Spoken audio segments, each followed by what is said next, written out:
Bonjour Virginie. Coucou Bonjour. Virginie. Salut. J'imagine qu'il y a plein de sujets sur lesquels tu as envie de rebondir qui vont être abordés depuis, Ouais, depuis 50 j'espère minutes avoir maintenant. assez le temps. T'inquiète pas, moi je serai en retard à mon rendez-vous de 11h, j'avais prévu. Non, on va faire en sorte que tu sois à l'heure. C'est important. Mais il est Non, 52 parce là, qu'il faut, c'est après, il faut plus qu'on fasse possible. la promo des ateliers de l'Open Gen. Dans tous les cas, ça rentre pas. Ah, T'inquiète pas. On prend le temps. Dis-nous tout, comment ça va? Tu passes une ça bonne va journée? très bien. Ouais, nickel. Trop Donc, cool. Alors, t'as pu voir qu'il y a beaucoup de questions qui ont été posées sur 42 en particulier ouais, avant. j'ai Comment est-ce qu'on regardé. présente 42 simplement? École fondée par Xavier Niel en 2013, Mhm. ouverte à tous, sans condition d'âge ni de diplôme, entièrement gratuite. Voilà. Et nous, ce qu'on propose, c'est une formation en programmation informatique, donc tous les métiers du développement. Et à la différence de mes collègues qui vont parler avant, nous ne formons pas à une techno en particulier.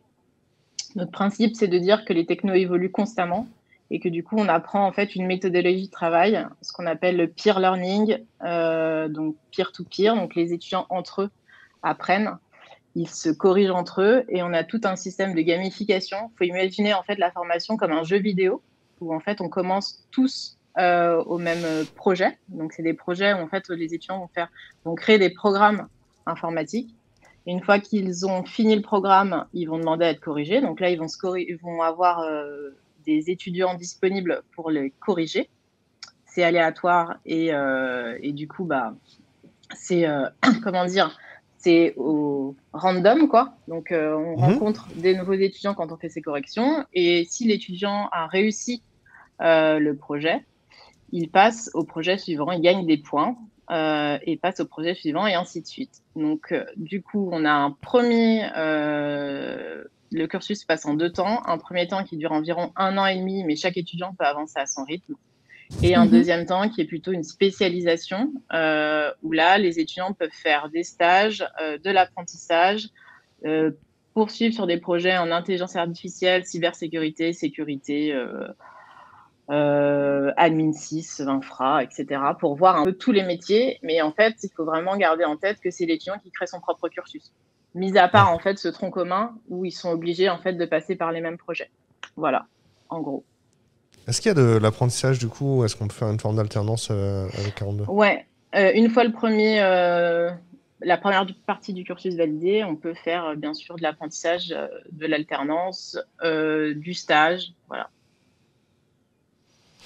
Ok. À quoi ça ressemble du coup le processus de sélection? Est-ce qu'il y a un processus de sélection où on va tous en piscine? Ouais, alors en fait, ça commence par une inscription en ligne avec des tests cognitifs. Mhm. Et ensuite, on propose une réunion d'information pour bien faire comprendre un peu ce qu'est 42, ce qu'on attend des étudiants, le modèle, parce que c'est vraiment très particulier. Et on veut vraiment que tout le monde ait une parfaite connaissance de ce qui va les attendre, notamment pendant la piscine, parce que la piscine, c'est l'épreuve emblématique. Ça dure 4 semaines. Donc, il faut aussi s'organiser. Voilà. Et puis, c'est de la programmation. Après, on commence pas à pas en faisant du C. Et on a plus de 30% de nos candidats qui n'ont jamais fait de ligne de code. Donc, en fait, c'est pas uniquement pour des gens qui savent coder avant de rentrer. Alors la question commence à arriver. Il y a une première question qui demande est-ce que c'est uniquement en présentiel du coup, la piscine c'est forcément sur place? Ouais, c'est sur place. Pourquoi? Parce que notre modèle pédagogique, c'est que les étudiants échangent entre eux, discutent entre eux, travaillent en fait comme dans une entreprise, hein. C'est-à-dire une équipe de dev, c'est des gens qui discutent, qui échangent, quand ils sont face à des problèmes, ont besoin en fait des autres. On ne travaille pas seul en fait. En effet, ok. Comment ça fonctionne en fait la relation entreprise une fois qu'on a fait le tronc commun? Parce que si j'ai bien compris, après le tronc commun, on peut déjà travailler dans une entreprise. Alors, si on veut, c'est pas obligatoire. Soit les Mhm. étudiants, ils font des projets, ils se spécialisent, soit ils font de l'alternance et du coup, ils se spécialisent aussi sur les projets 42, mais ils vont en entreprise, soit ils font des stages à temps plein. En fait, c'est ouvert. L'étudiant crée son propre cursus à partir du tronc commun validé.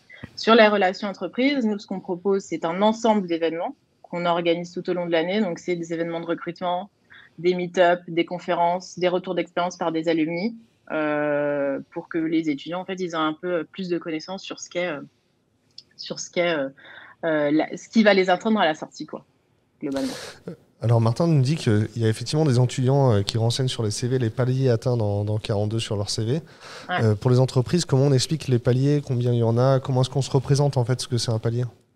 Ouais, alors on parle plutôt de level, donc de niveau. Donc pour finir 42, c'est-à-dire pour vraiment se dire que on a vu tout ce qu'on avait à voir, il y a 21 niveaux. Le premier tronc commun, c'est jusqu'au niveau 10. Donc une fois que tu as validé ton niveau 10, 11, tu as validé ton tronc commun. Et après, du niveau 11 au 21, c'est plutôt ta partie spécialisation.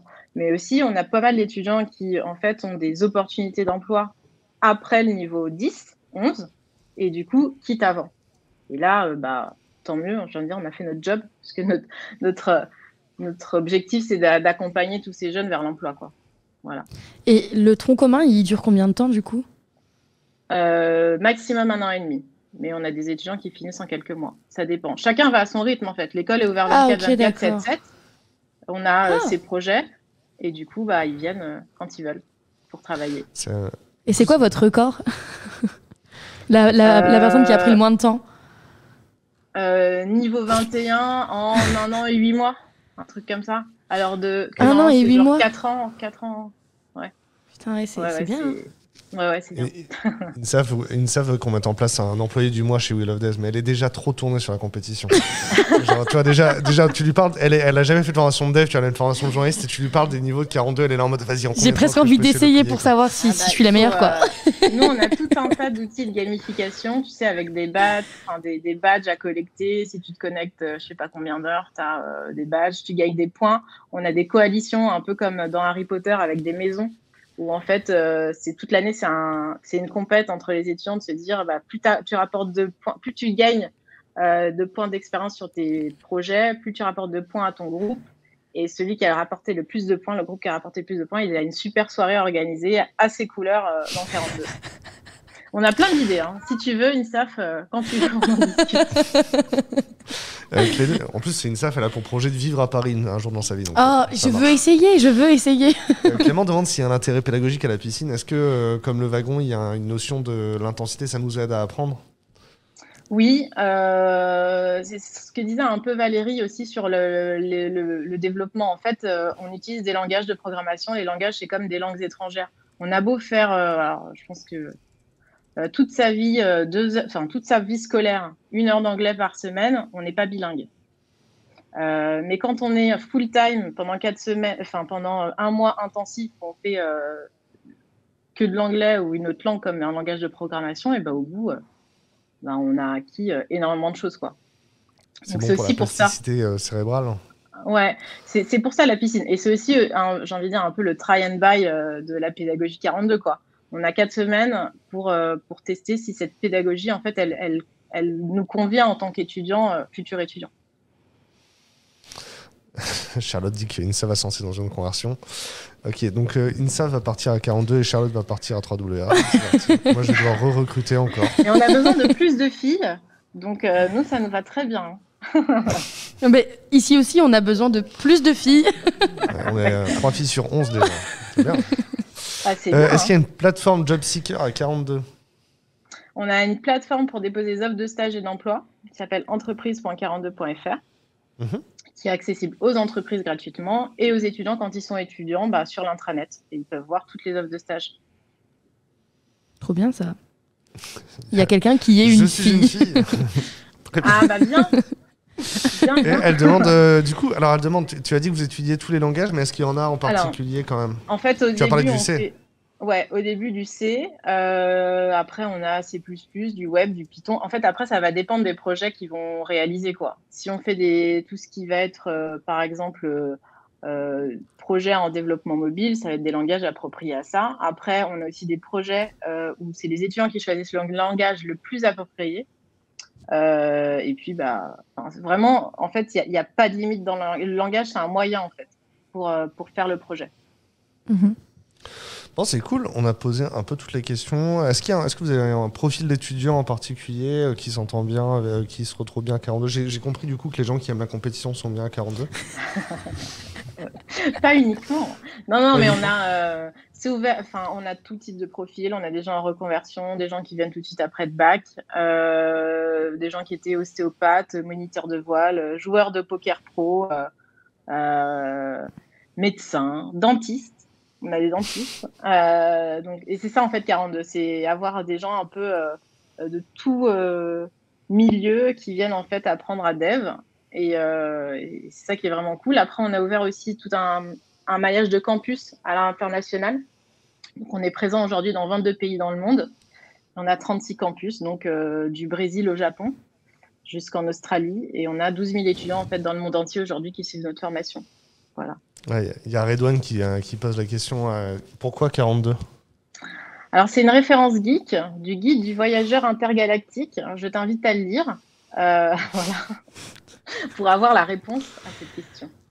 Bah oui. Bah, en vrai, il posait la question, mais il le savait. Hein. Ouais. Je suis sûr, il voulait réentendre C'était l'histoire. pour me tester, peut-être. Est-ce que tu sais pourquoi le robot il répond 42 ? Moi ? Ouais, Je sais parce pas. qu'il y a une possibilité, tu vois, c'est même pas, on sait pas si c'est vrai ou pas, mais en fait 42 en ASCII c'est l'espace. Et en fait, il n'y a pas de raison à l'existence. Tu m'apprends un truc. Non, mais en vrai, j'en sais rien. Personne ne sait si c'est vrai, mais c'est la seule théorie qui tient debout aujourd'hui. Ouais. Voilà. Okay. Bref, il n'y a pas de raison à l'existence. C'est terrible. Je suis triste. Le robot a vidé mon existence. Ok, c'est cool. L'international en Nord-Pas-de-Calais, il y a moyen, nous demande Nicodev. En retard, mais salut pour Ahmad. Ahmad de Nantes, coucou. Et merci pour tout le poisson, nous dit le chat sur, YouTube. Des connaisseurs. Non, mais sinon, en France, on est présent à Lyon, à Nice, et on va ouvrir à Angoulême et Mulhouse en 2022. Voilà, donc pour ceux que ça intéresse. Angoulême et Mulhouse, c'est intéressant parce que c'est pas des villes plus grandes, quoi. C'est pas des métropoles principales. Non, mais en fait, c'est des coins où il va y avoir de plus en plus de boîtes tech qui vont venir. Donc voilà, des gros écosystèmes qui vont arriver dans quelques années, je pense. C'est sympa, vous anticipez. Le chat discute de la possibilité qu'il n'y ait pas d'existence. Bon, c'est cool, on va faire remonter tout le monde sur la scène, c'est le moment du jingle animation.